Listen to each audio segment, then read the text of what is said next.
they have to really listen to their own inner voice, and they can't, no one can deliver my speech, no one can write my book, and no one can live, can do it the way I've done it. So, I've certainly been willing to share how I've done it in a lot of my writing, and particularly in the new one, in Inspiration. I'm talking about the kinds of things that I've done, but that doesn't always work for other people. The most important thing that I think you can do is to hold the vision. And when you hold the vision of seeing yourself doing what it is that you're talking about, and keeping that vision firm so that you don't allow any obstacles, you don't allow anything into it. One of my very all-time favorite quotes is from Nikos Kazantzakis, who wrote Zorba the Greek and The Last Temptation of Christ. Great Greek writer, brilliant, beautiful man. And he said that by passionately believing in that which doesn't exist, we create it. And I think that's really important to know. And then he said that which we call non-existent has just not been sufficiently desired. So it's having what we call a burning desire inside of us. That's what Napoleon Hill in Think and Grow Rich talked about. It's like the thing that distinguishes people who are manifestors and who create what it is that they want from those who do not, those who live at ordinary levels of consciousness and just sort of take whatever comes along and, don't manifest what it is that they know is in their heart's desire. Right. Is this thing called this burning desire. It's like it's something that you just can't put out. And I'm really amazed by this because it's happening to me again right now.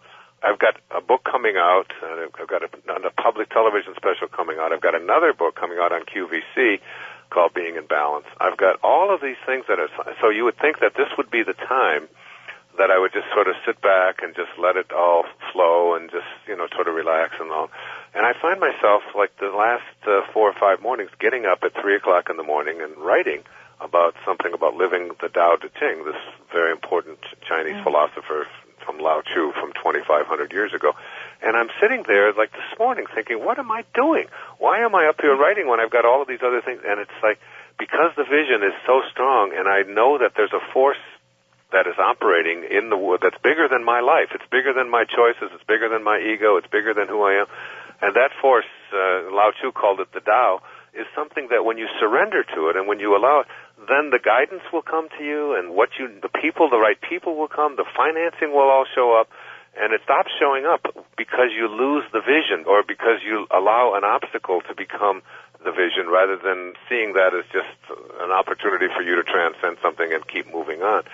You'll be given the guidance. You'll be given even the fact that you picked up the phone today and called and were put on hold and all of that indicates that you are in that place. Does that make sense, what I'm saying to you? It absolutely does, and it just confirms that I'm on the right track. The miracles that are coming into my life are endless, and I just wanted to take the opportunity to try to reach out today. And and it's good that you do. I feel so blessed. But you need to really have that awareness that, you know what, it's like, say it. You'll see, when you see the new PBS show in March, you'll see that I have these words that say, it's on its way.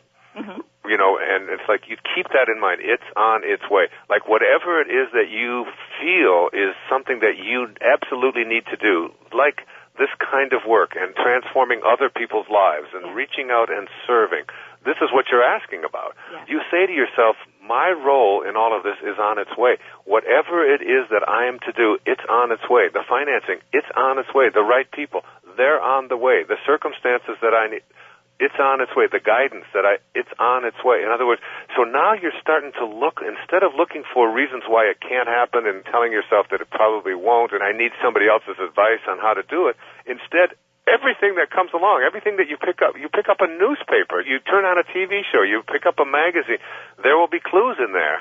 Everywhere you go, the telephone calls, the weird little synchronicities that just start to show up, all of that means that you're aligning yourself with spirit and allowing what you were intended to be before you ever showed up as a little baby in New Jersey or wherever you were. You were intended to go to this perfect, beautiful, divine place called inspiration, to be in spirit. And you'll start looking for the clues everywhere, and they'll show up in spades. I was talking to my friend in London, and I was telling her just an hour ago, and she was saying, but so many things are happening, so many good things. I said, yeah, and it's all a part of the Tao. It's like it's surrendering to the Tao, and the Tao is that which animates all things. It's allowing and saying it's on its way, and what's coming is something that I deserve. It's something that I've created, because I'm connected to my source.